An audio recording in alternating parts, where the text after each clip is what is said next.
welcome to the Super License F1 podcast. My name's Rodney. And my name is Zach.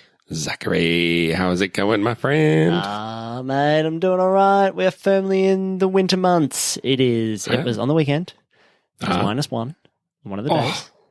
Yep, that's below zero, my friend. That's not even a zero. No, it's yucky. It's got that feeling where like the whole world like feels like it gets quieter because it's cold. Like everything's just like softly.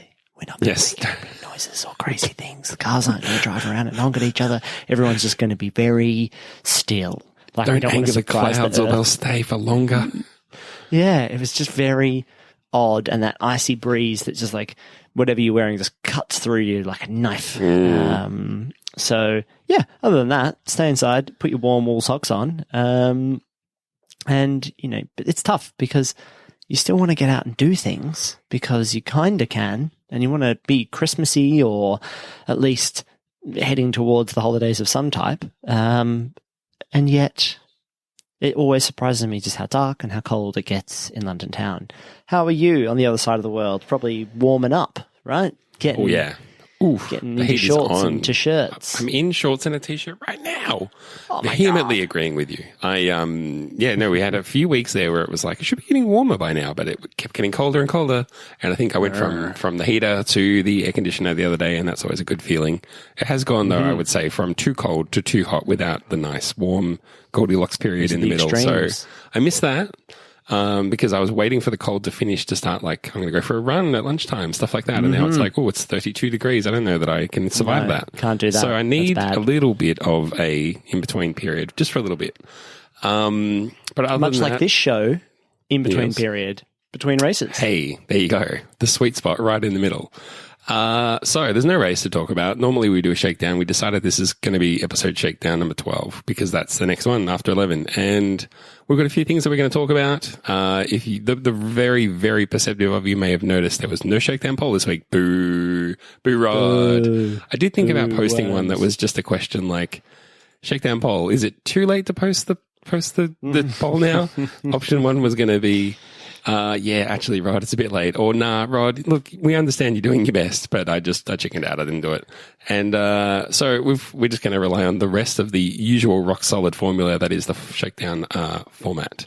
By which I mean we're going to talk about a little bit of news. So I guess right off the top, we kind of have to just get this out of the way in some ways, but it has been the big news of the last 2 weeks, is the passing of Sir Frank Williams. Very, very sad news. Obviously, not necessarily like a shock, but it is incredibly sad. A real titan of Formula One. I was trying to think about what he meant after I heard that he'd passed away. I tried to think about what he meant to me. And I feel like he was one of the people who just took it upon themselves to say, I am going to push and keep Formula One at the bleeding edge of technology and make sure that, people know what Formula One is about. We're going to define Formula One by that. Speed, wheel-to-wheel racing, and absolute, cutting edge technology. I feel like that's what Frank Williams kind of embodied for me. So, very sad news.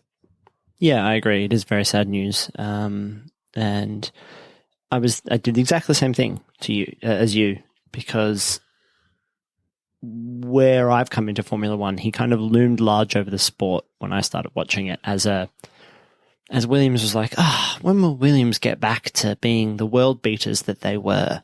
And there was that brief period where Valtteri Bottas and Felipe Massa were doing very well, and Williams was very good.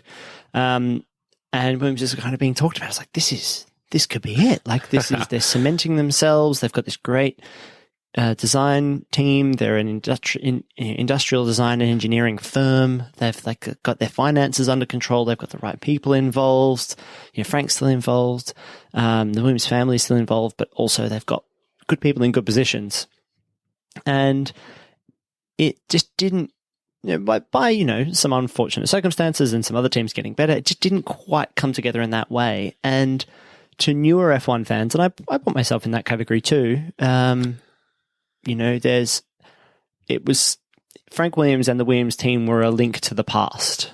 And what you said about kind of staying true to, and even ensuring that that flame is kind of kept alight of, this is Formula One though. It's about overcoming problems with engineering, overcoming problems with out-of-the-box thinking, or trying to find interesting solutions, and always pushing. They were. Teams talk about, or other teams and other people in F1 talk about how quick Red Bull are at pit stops. Like Williams were the team that pushed that in the modern era. Like, how quick can we make these pit stops? How can we improve everything around pit stops? How can we apply like team dynamics and structural organizational strategy and theory to ensuring every part of the team is as like optimized and efficient as possible? And I think we take some of that for granted these days because Mercedes are like a machine and they're like clockwork, and Red Bull is trying to find every advantage that they can everywhere. But Williams tried to do that holistically through their whole process.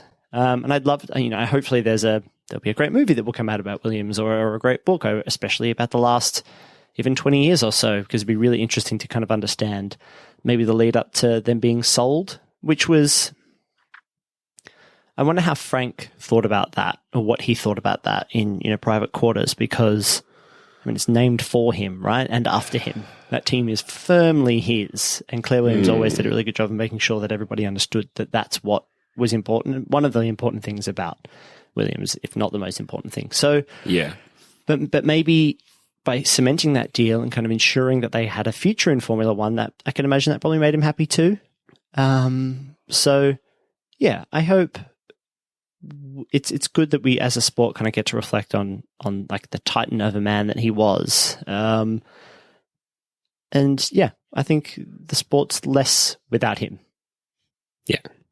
Yeah, absolutely. I think it's interesting to pick up on some of the things that you said. First of all, you're not new to Formula One, but I know what you mean in terms of like generationally. Yes, you are. I mean, like the sport, 70 years old. Yes, I understand. Even in that time frame, I'm new to Formula One, but I can remember watching, in the late 90s, early 2000s, and there were ads for like HP that featured the drivers, for the Williams drivers in the cars, and there would be like onboard shots of each driver, and then the last one would be Frank Williams, and he'd be driving the car, looking in his mirrors and everything. And I was like, this guy's a real racer. This is amazing. And then you realize, oh wait, he's in a wheelchair. Like, do his legs work now? Yeah. How's he driving the car? But I mean, it showed his passion and it spoke to that. And that was back when I didn't know who anybody was. I was just like, wow, that guy looks cool. So yeah, I mean, there is a documentary that came out about Williams, about 5 years ago, is it maybe?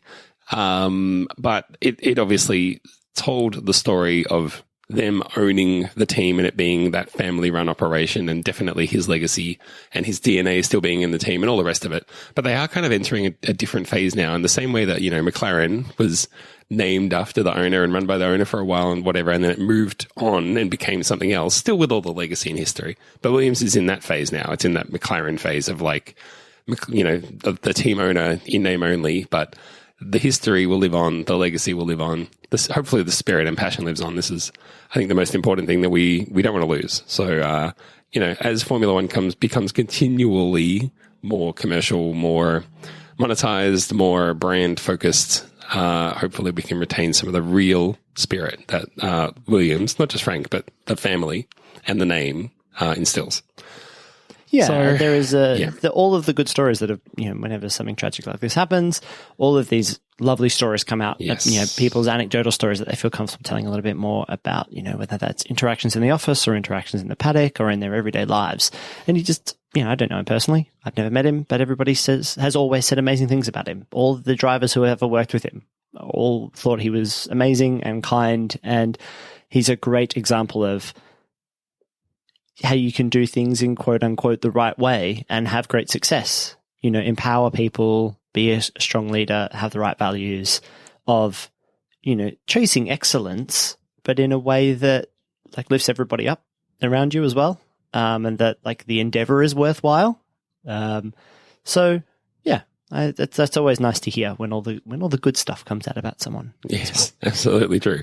I don't want it to become too much of a like downer fest. So now that we've paid respects and we all feel the same way, but at the same time, we don't necessarily want to wallow in this feeling. We've done enough wallowing the last few years, I feel. We could just turn our eyes to the news generally. Is anything from the news, NEWS or Z, caught your eye?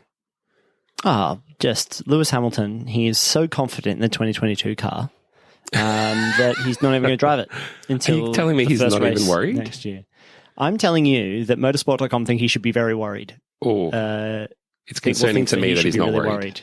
It's like, how come you haven't driven the 2022 car? And he's like, it's fine. It's in the wind tunnel. It's in the sim stuff. Don't worry. Don't even worry about it. Totally fine. You know, we're Mercedes, right? And then like everybody else is a bit crappy, and we're Mercedes, so it's going to be fine. I mean, he is sort of, trying to win this year's championship. He's got that on his mind, I would guess.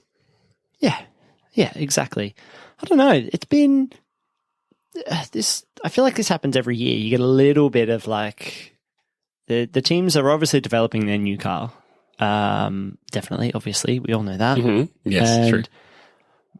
But Formula One wants us to kind of stay focused on the championship because we've got one happening. Yeah, it's red hot. Contended. So, yeah, there's not all the news and stuff is all just kind of, Barcelona's, got new Formula One and MotoGP deals. Everyone's like, is that because Fernando Alonso is, got on the podium? It's like, that wouldn't have done any damage. Ouch. Yeah. Well, it's good for Barcelona, I guess. It's terrific. There were murmurings that, that might come at usually when you guarantee another European race, one of the other European tracks breathe a sigh of relief. They're like, oh God, we don't have to host one anymore. Like, I'm sure that the German Grand Prix is like, great, you've got Zandvoort now, you've got Spain locked in, France is probably going to be back. They can, we'll do it every 4 years when you don't need it. We'll do it every 4 years, like the Olympics. That's great. Yeah, exactly. So yeah, there's not much more going on, I don't think. Did you spot anything? The only thing that caught my eye after the last race in Qatar, after the last race, there was suddenly every major-ish news website had like an exclusive interview with Lewis Hamilton, and it was almost all focused on about how he wants to be a pure racer, and he doesn't want to make any mistakes. He also doesn't want to do anything untoward. It was very much about, I want to win clean, I want to be my best, all the rest of it. But it was very odd to me that at the same time, there was about literally 6 or 7 different publications that all had suddenly some exclusive access to Lewis Hamilton. It seemed very manufactured by somebody. And I don't know why the timing right now needed to be that. Maybe like there was a week off and they were like, Lewis, you have to do 2 hours of you can do them on the phone interviews with all these websites, but then you can log off for a week. I don't know, but I think the timing of the championship, the potential that he might lose the championship and not, be the reigning champion for the first time in a long time. I think that might be creeping into the narrative, and I think he wanted to just wrestle control of the narrative a little bit. But it was That's interesting. An interesting point. Yeah, that could be the case. I don't know what the drivers do between like races because they're in, that part of the world. All the races are in a very similar part of the world for the end of the season. I wonder if he's come home or left that part of the world and is coming back, or so maybe there's more time to do interviews. When you say Lewis is home, what do you think of home? Where do you think home is? I suppose Monaco or the UK, one of them. UK. Yeah. Maybe the US. I don't know. I suppose it depends on travel restrictions, but I wonder if maybe the teams had a little bit of time on their hands because they could kind of leave everything there. Like there's not as much that get between the races, between these kinds of locations are all very close together. I don't know. Maybe it's not as much work, so the drivers get freed up a little bit more, or the teams get freed up a little bit more to do some press. Maybe.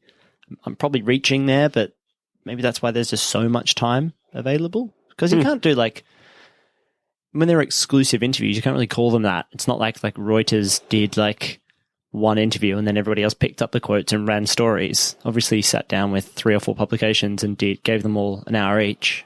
Maybe he's got a book coming out or something. I don't know. A book. Finally, this tell-all book that Nico Rosberg's been promising for ages. What happened behind closed doors at Mercedes. He's like, one day you'll have to read the book, and then we'll have to get his side of the story about if you want the full story, you've got to read Lewis's book. So I'd love for that to happen. They could do a joint book launch. Wouldn't that be nice? That would be so lovely. I don't think they talk to each other at all. And throw it at Nico. Read this, and then Nico throws it back. Nico Rosberg's trying to work out how to get explosions into text. Yeah. Can he get emojis printed in there? Oh Oh my God, yeah. Yeah, maybe. Don't know. Nico Rosberg reacts to own book on YouTube. Oh my God, you guys. He did an interview with Romain Grosjean the other day, and I was like, obviously Romain Grosjean has this great story to tell, but also, Nico, you're like a year too late. You know what I mean? Like, everyone else has already done He's that low down the interview pecking order, Rosberg. He must be. I don't think he's, I don't think Rosberg was getting exclusive interview time with Lewis Hamilton over this weekend. Oh, well, I didn't notice that, but I'll have to double check. I couldn't possibly confirm either way without checking, but yeah, I don't think so. Well, if we've done news, I don't know what else. We're all just getting amped. We're all just getting psyched for the new race, which I don't know what we're going to do, but I don't want to watch it. And then it's the championship. Like, it's coming down to the pointy end. There's only 2 races left, so we're all just getting psyched for that. I think is the idea. I'm psyched. Are you psyched? You're psyched? I'm psyched. I think I'll be psyched at the last race. I think I'll be like, okay, where's everything landed? Right, time to get excited now. Yeah. Okay, that's fair enough. I mean, you know what I get annoyed about? Do you want to hear one annoying thing for me? Whenever I look at the calendar. Prepared. Wait a second. When I go to the calendar, I always get tricked into thinking that there's something about the UI on this calendar that makes it really difficult for me to read, because they put the esports events on in the same calendar. So I've got I'm scanning down and it's like, okay, yep, Brazil, we had that one. Yep, we had Qatar. 24th to 25th, that wasn't a race on. Oh, that was the Pro Championship Event 3, of course. And then Saudi Arabia race is in the current race weekend, or up next goes into a black background. So my brain kind of skips it over, looking for more white background calendar. Because my brain's like, that's an ad for something, for F1Authentics.com or whatever. So I scroll down. And then I'm like, Abu Dhabi is on the 10th. I'm sure we have more races. Oh, yeah, there's 2 more there because the Pro Championships. Oh, wait, that's not a race either. So I keep thinking there's either fewer or more races than there's actually. There's only 2 left. Championship's going to be decided. Do you think it's going to be decided this weekend, Rod? Are you going to adjust your prediction about when it's going to be decided? Because I think you had initially said it might have been decided in Qatar. Yeah. That was because I didn't want it to be decided in Saudi Arabia, and I still don't think it will be decided in Saudi Arabia. And now that it wasn't decided in Qatar, I've decided to change my mind there and say it's going to go right down to the wire. I don't know that it'll be it'll still be heavily stacked, I think, in favor of one driver or the other. Ooh. But it'll be if this driver available. finishes, I think it'll be here's what I think the equation will be in the last race. If driver X finishes on the podium, they win. I think it'll be that. Whether that's Verstappen or Hamilton will depend on how the next race goes. But that's my prediction. Driver X finishes on the podium. The other driver, it doesn't matter where they finish. They could finish first with 7 fastest laps. They still can't win if the other driver is also on the podium. You know what I mean? I think it'll come down to that. Do you like the idea then? No. Regardless of Saudi Arabia and all of the problems go along with Formula One racing in these countries. Saudi Arabia, new track. Drivers aren't that familiar with it. Looks interesting, according to people who know about this stuff. Do you think that's a good thing for the championship, or would you prefer more straight fight, like that we were somewhere that everyone knows? Yeah, I don't know. We had that last race, but I don't think that really added all that much to the excitement, the drivers' approach to what they do. I don't know. I don't feel like that's in the factors that I've got on my mind. Okay. Yeah, there's not really any other variables that come into it, right? We end in Abu Dhabi every year, and it's just always dry and at night.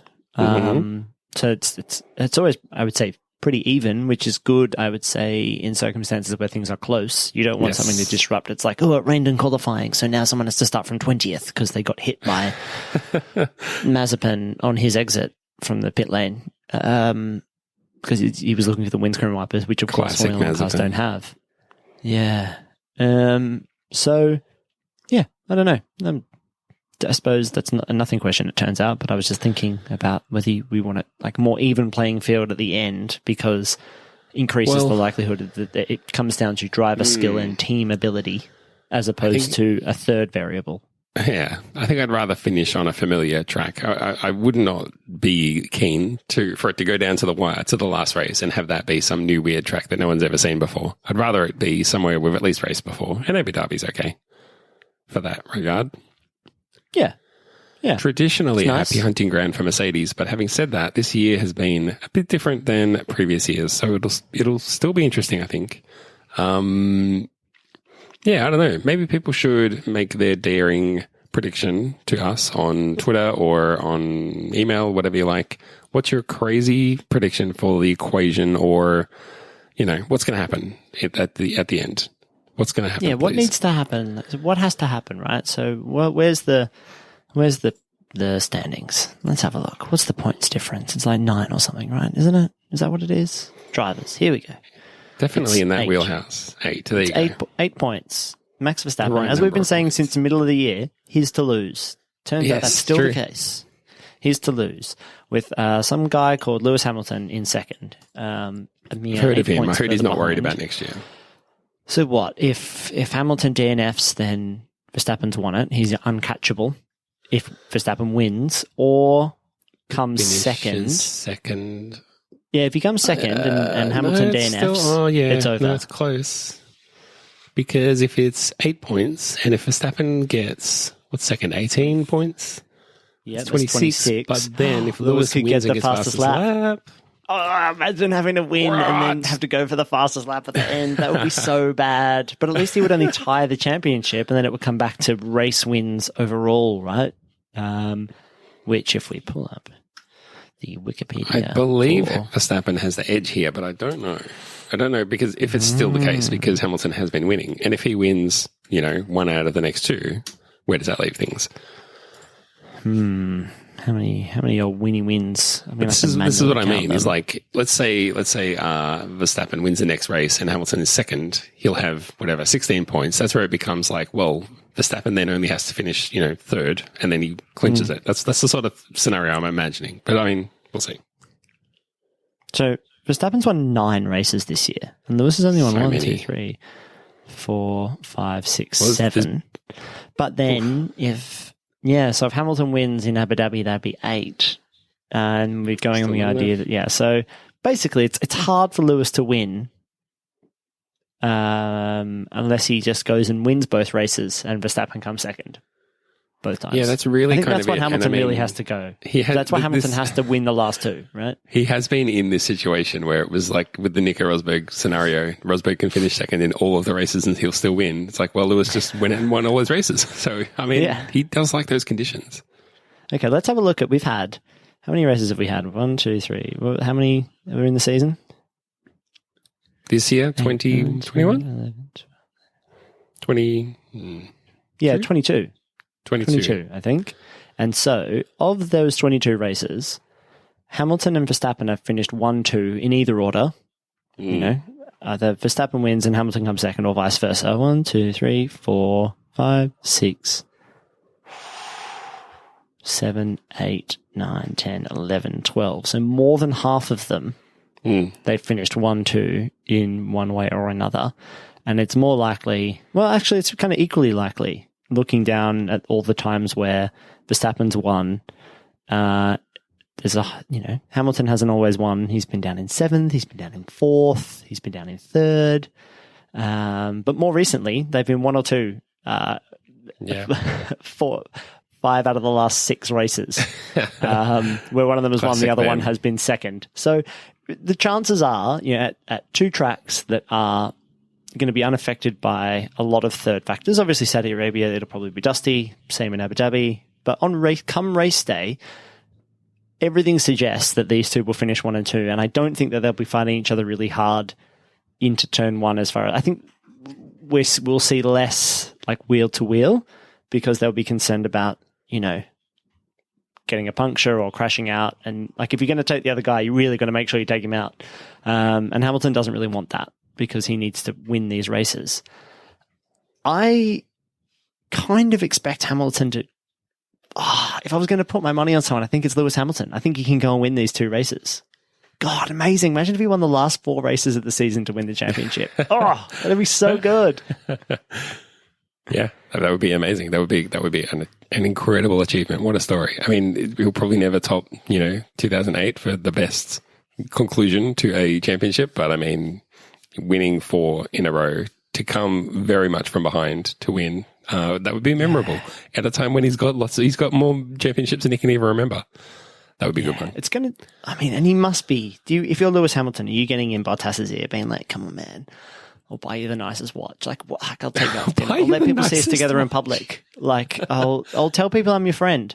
Like, if you just please come second, just please, Mercedes won too. That's all I want. Can you just try? If you're going to try anywhere, Saudi Arabia would be it. Please. He must be. Just need this one too. Yeah, both teams must really be looking at their number 2 drivers, being like, "This is why we pay you the big bucks. This is what you're here to do." Yeah.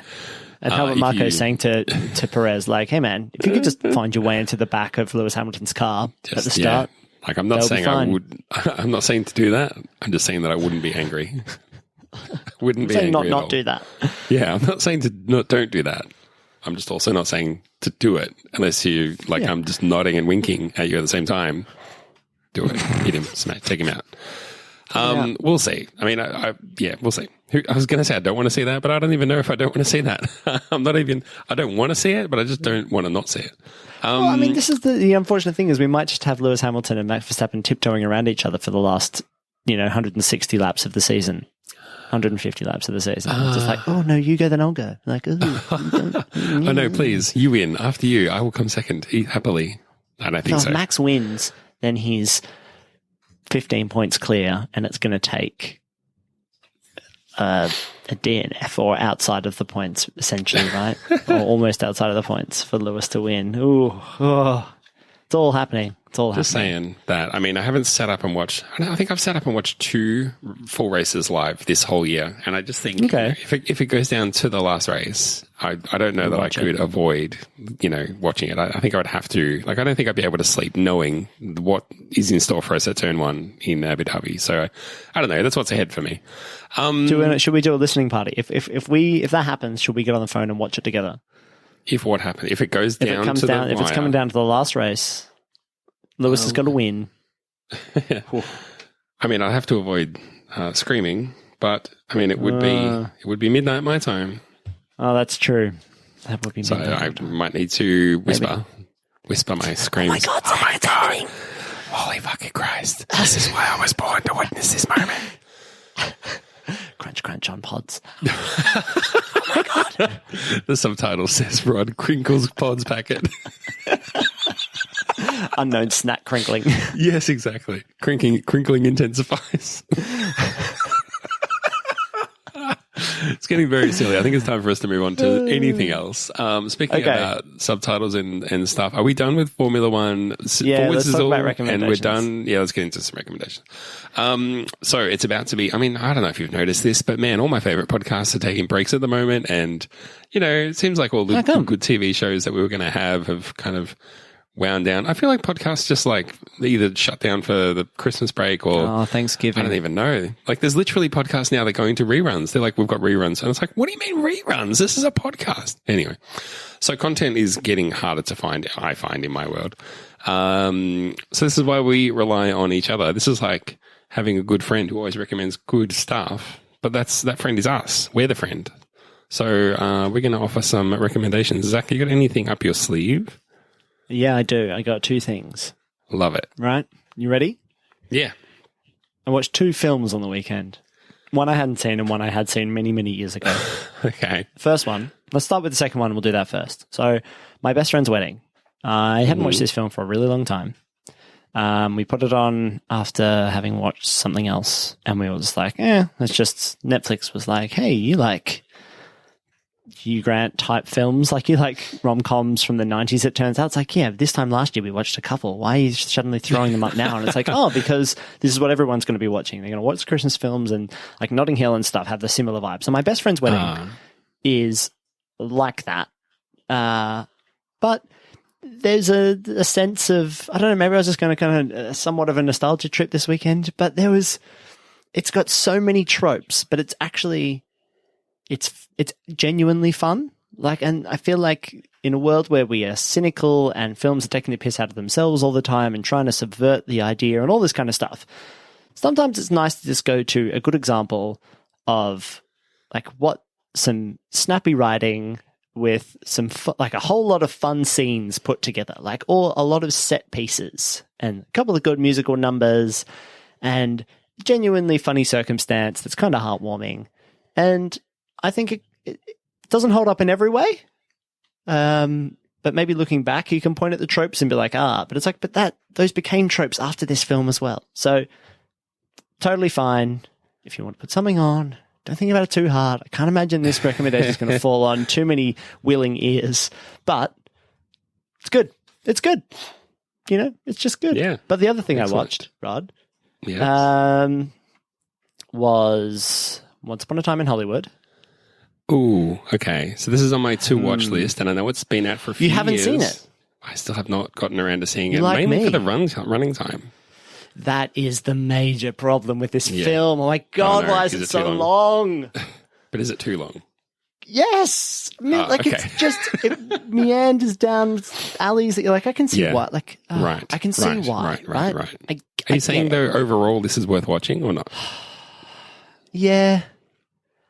Okay. It might take you a couple of goes. If it's an overnighter, if you go, you know what, I'm going to watch an hour and a half and then tomorrow come back. Yeah, cool. And watch it again. I'll watch the rest. Gotcha. It's just, I don't know, man. Like, it really is great to see Leonardo DiCaprio and Brad Pitt on screen together doing cool guy shit. Like, that's great. And Margot Robbie is great in it too, but there's not a lot asked of her. Like, she's just a great actress. Like, she could have done this role in her sleep. She's really so good, isn't she? You know, so no harm there. Right. And it just feels like it's exactly the kind of film. I feel like Quentin Tarantino, when he was like a film student, would have been like, one day I'm going to make a film like this. It's just me. One day like, when I'm in making Hollywood. love to the idea of cinema, and I'm going to move across. Like, it's going to be this piece about the transition that Hollywood made from like big, like what cinema meant, and then what the stories it was trying to tell, and then this changing America and the 60s and coming to terms with itself. And I'm going to throw lots of references into film and why cinema is important. But to me, it feels a bit like when, and this might not be a reference you'll get, but like J.K. Rowling's books kind of got worse as she got more famous because there was no need to edit anymore. And I think Quentin Tarantino got himself in too deep here. They were just like, make whatever film you want. He's like, all right, 100%. here we go.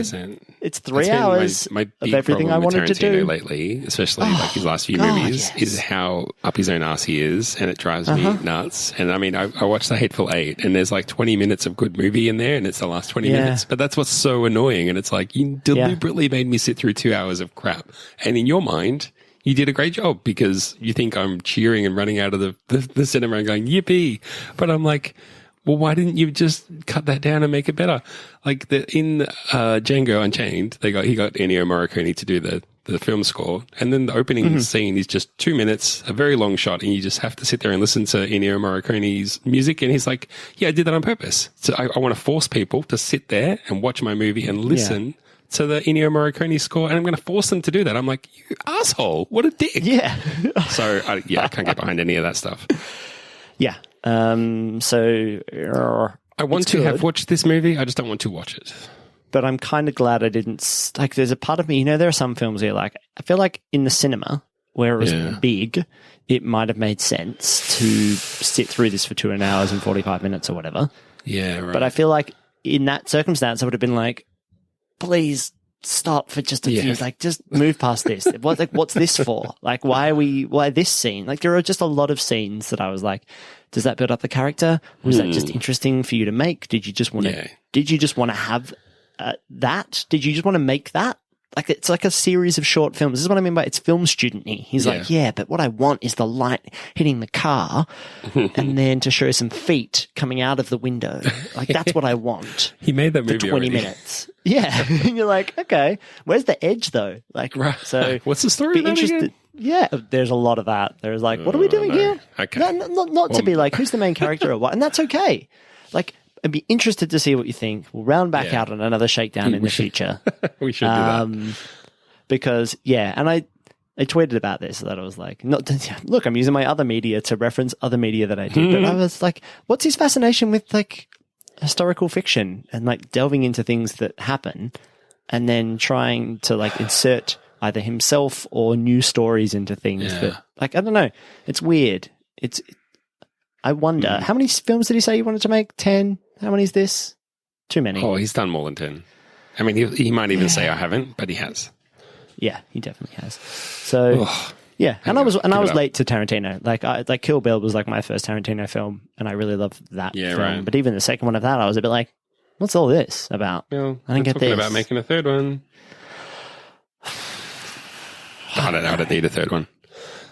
Bill's dead. You know what I'm saying? He's dead. He's dead. Sorry to spoil. I mean, it's literally, the second film, but he died. It's in the name of the movie. He killed Bill. Yeah, he's dead, man. Bill's dead.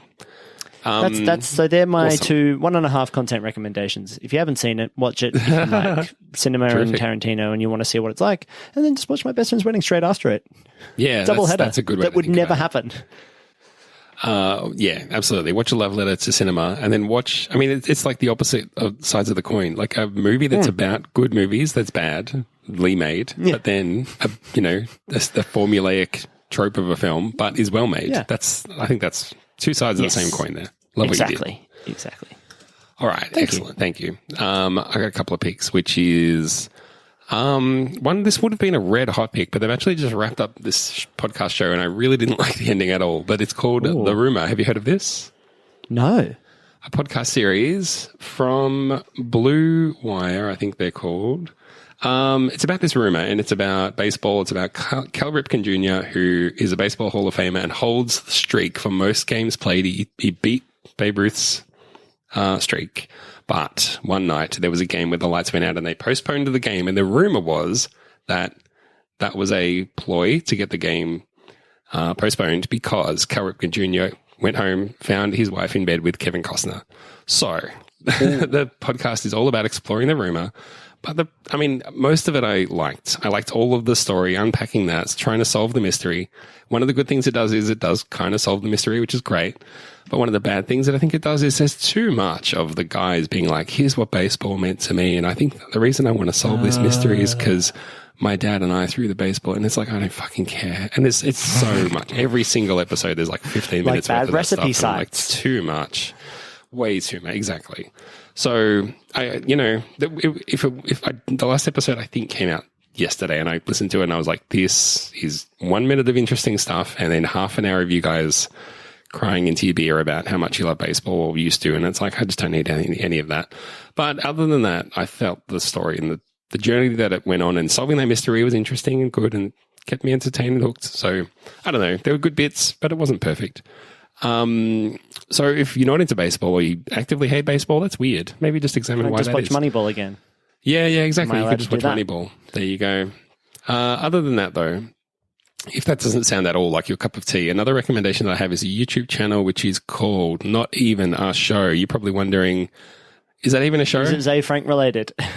It's like I would say it's Zay Frank adjacent, all made by one guy who does prank phone calls. And I know the idea of like, a prank phone call, that sucks. That sounds like it's so 90s. The hook is that he prank calls mostly like far-right figures, conservative people. So he'll prank call Rudy Giuliani, he'll prank call Nigel Farage, he'll prank call all the people who used to be like in the Trump inner circle and conservative radio show hosts, and then he does characters, and then he calls all the other people, and then they become characters, and it's a very interesting thing. I just think it's an interesting thing that he's done. It's an achievement that he's done. He'll call up people and it'll be a prank call and they'll be like, what are you calling from? He's like, I'm calling from this thing. It's not even a show. And it's literally called Not Even a Show. So I don't know. It has layers to it like that. And then the one thing that you have to put up with in the show is that he does a lot of, what I would call sort of 4chan editing, which is like repeating when people make noises or words and slowing it down. I hate all that stuff, that internet stuff. But if you can get past that, internet. I think, the internet, you just can't get away from it. But I think if you can get past that, I think there's a lot of good stuff in there. And it's, he's mean to people, but they were bad people to begin with. So I don't know. There's a sick part of me that likes that. So that might be worth a try. This feels like it's up my alley. Definitely feels like I think that you could just watch a couple, and if you hate it, that's fine. But if you like it, there's a lot to dive into as well, because he's been doing it for a long time. So there's some, I don't know. There's some recommendations. People might know. There's a very famous clip of someone prank calling Nigel Farage where they're like, I used to be a liberal and I used to believe in all this progressive politics, and then something happened, and overnight it seemed like I just decided to understand the conservative point of view, and my whole life and point of view changed. And Nigel Farage completely takes the bait, and he's like, "What was it that happened?" And he says, "I got kicked in the head by a horse." That is very like, if you're laughing right now, then the tone of this show is exactly like that. So I'm in for that. I'm in for that. Okay, I can get down for this. Not even a show. NEAS, not I'm on even it. a I'm show. looking at it. Yeah. There's a lot of them. There's so many. There's seasons and seasons and seasons of them. I don't know how the guy ever makes any money out of 18,000 it. subscribers. That's nothing. Yeah, Man. exactly. And he commits his life to so much work. So much work goes into the show, but gets, a few thousand people watching it. It's crazy. Anyway. So there you go. Better the than rumor have and not 1,000 even a super show. engaged people, right? Than a That's million it. engaged. That's it. That's it. Not Anyway, even a Formula show. One. So, yeah, there's some stuff that you back. can check out if you want. Formula One will be over soon, though. So remember these words. Remember these recommendations. So there's racing coming up. It's very soon. It'll be here soon. And before you know it, the season will be over and you'll think, oh, it's sad. No, there's no Formula One. That's sad. Yeah, but what's So enjoy important it while is you to got get, exactly, is to get in your own head a little bit, luxuriate in these last couple of races. If Really that's stew in for it. you. Really marinate in it. Yeah, exactly. Oh, read all the conjecture, I want you to read every single possible scenario. Run your own Overread. supercomputer, regression. Read model. Twitter too much. Check it too often. Set alarms and wake up in the middle of the night just so you don't miss a single thing. FOMO is just not, What you time need is the middle of the abject night for FOMO. you? I go maybe 1:30 to 2 a.m. Yeah, I feel like when I was a kid, midnight was Yeah, I know what you mean. the middle Yeah. of the night, but it's not at all in any way. No, there was always that idea of like, oh man, if you had to do something risky, you'd just do it in the middle of the night and then everyone's asleep. And then you sort of imagine in your mind, like middle of the night, like 11:15 maybe. That's like the middle of the night. It's like, no man, the middle of the night's like 3 a.m. Yeah, I'm still watching the new episode of Angel at that point. Yeah, that's right. Like, Exactly. come I was on. waiting for the movie to 11:15. download so that I can watch it, be in bed before 2 a.m. and I can go to work tomorrow. No problems. I was 22 once. Wow. God, I remember doing that.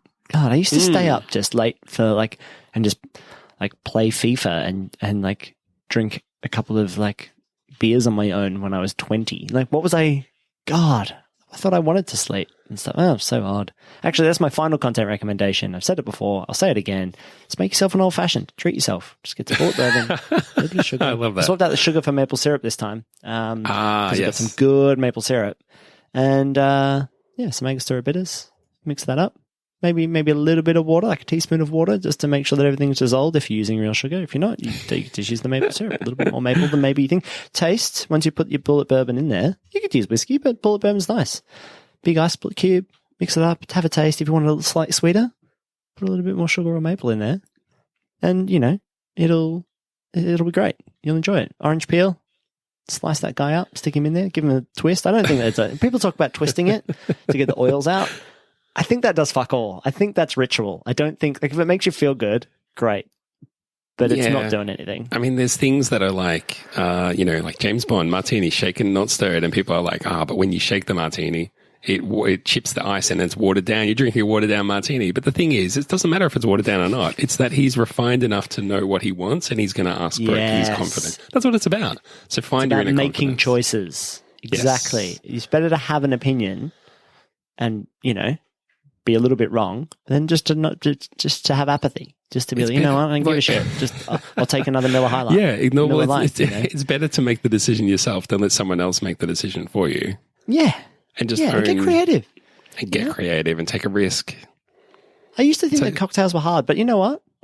They're not. The cocktails just mix a couple, and you know what? It's just a mixed drink. Get a couple of things you like. It's nice to have a thing. It's nice to have a thing that you can bank on. I've always thought this. Have a kind of wine that you like. Have a kind of, burger that you enjoy. So that when you go to a place and there's a vast menu and you don't know what to choose, you can say, you know what? I like Shiraz. That's the only one I know or like. Do you have anything like that? And they'll go, you know what? We got a Syrah grape, same grape, but from a different country. Maybe you'll enjoy that. Do you want to try it? Yeah, you'll have a try. It's good to try and find some things that you enjoy. And then you'll always have them in your back pocket. They're like friends. A little panel of friends that can be like, hey, I can help you here, man. Don't worry. See you through. Excellent. I love how the life F1 advice show. it's about the friends you make along the way. Very Exactly. Exactly. And that's how Nico Rosberg feels about Lewis Hamilton. You know?